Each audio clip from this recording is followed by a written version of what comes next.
سوگ غمیه که ما به خاطر فقدان چیزی یا کسی تجربه میکنیم.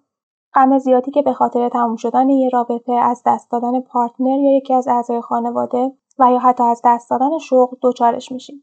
بر اساس نظریه کوبلر، سوگ 5 مرحله داره: انکار، خشم، چانه‌زنی، افسردگی و پذیرش.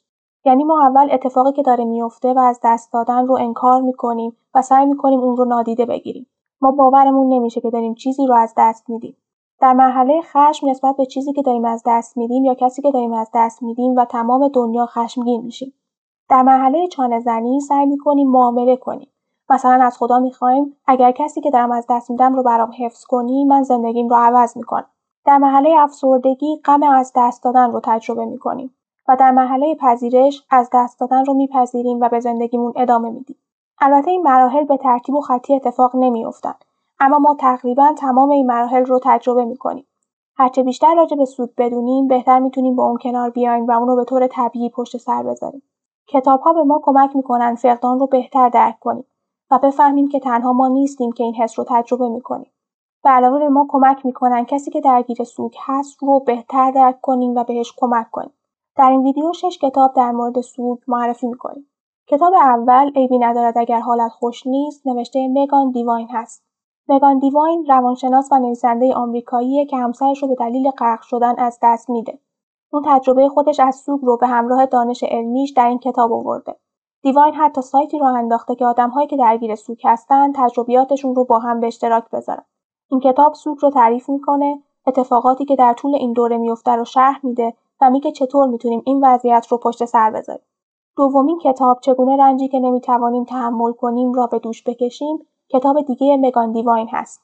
این کتاب بر اساس ژورنال‌نویسی تهیه شده و بخش‌هایی داره برای نوشتن و نقاشی کشیدن. این کتاب کمک میکنه بیشتر روی احساسات و احوالات خودمون تمرکز کنیم. مثلا بخشی از کتاب این فرصت رو به ما میده به خاطر کارهایی که در طول روز انجام دادیم به خودمون جایزه بدیم. چون در زمان سوگ ما به قدری درگیر غم هستیم که انگار کوچکترین کارها برامون به شدت دشواره. کتاب بعدی لنگرگاهی در شن روان هست. این کتاب 6 جستار، نامه و خاطره از 6 نویسنده در قرن 19 تا 21 در مورد سوگه. این افراد دوست، پدر، مادر، فرزند یا همسر خودشون رو از دست دادن و تجربه سوگشون رو به ادبیات تبدیل میکنن. در یکی از روایت‌ها نویسنده پدرش رو به دلیل کرونا از دست میده.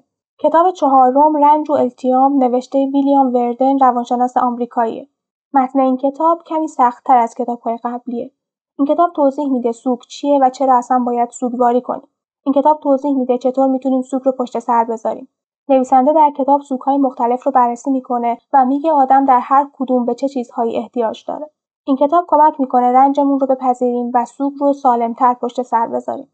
پنجمین کتاب، سوگ درآمدی فلسفی هست. این کتاب سوگ رو علاوه بر منظر روانشناختی از منظر فلسفی بررسی میکنه.